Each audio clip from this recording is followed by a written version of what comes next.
Кантейин, эң болбогондо тең туш болсо, кыздын барар жери күйөө дегендей жаттыгына карабай мейли деп коет элем. Бирок ал маркум атаманда карган киши экен.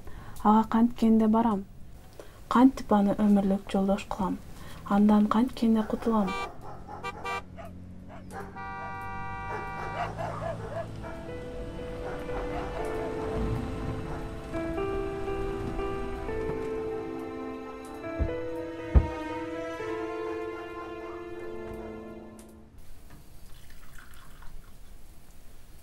Эми биз куда түшүп келген жерибиз жок. Эгер макулдуңарды берсеңиздер, анан өз жолун жасап, каада салты менен дегендей, азыр таанышып, алдыңардан өтүп коелу деп келдик. Макулдуңарды берсеңер, анан алыстан ат тартып келгениңерге рахмат.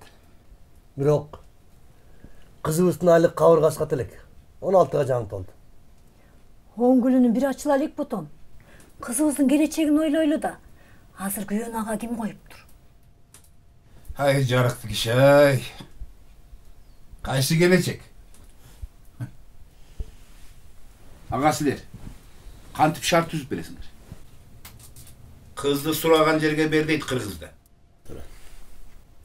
Кыз деген гүл, аны чөлгө эмес, бакчага отургузуш керек. Бакчага. Эми менин жашым бир топко барып калганы менен кызыңарды алаканыма салып багып алам. А балким кызыңардын оюнда билип көрөрсүңөр. Ал дагы колунда бар кишиге турмушка чыкканы жаткандыр. Өзү макулдугун берген күндө да 16 жашында кантип турмушка чыгат? Анын үстүндө бир да заксы каттабайт. Эми закысы болбосо имам деген бар. Секелек кызга молдо деле никеси кыйбаса керек.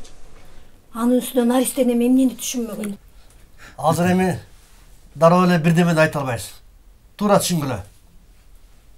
Кызыбыз менен кеңешели. Чечимди өзү кабыл алсын.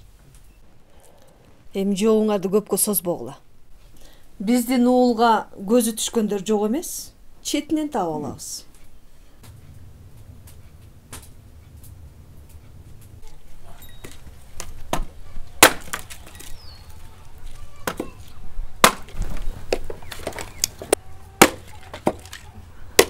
Атасы, ойлоп көрсөм, чоңунен деле 14 жашында турмушка чыгыптыр да. 9 баланы төрөптүр, жакшынакай тарбия бериптир. Эч деле жамандык көрбөй бакубат жашап өткөн турбайбы? Эй, анда заман башкачы. Азыркыдай мектеп, университет же жумуш болбосо, кызыбызда. Кызым, кайда барасың? Мектепке апа. Эми алыш күнгө айдап эмекпи? Областтык олимпиадага даярданып атам. Андан өтсөм республикага. Ошентип бюджеттик окууда тапшыра алам. Анда бар ой, бар.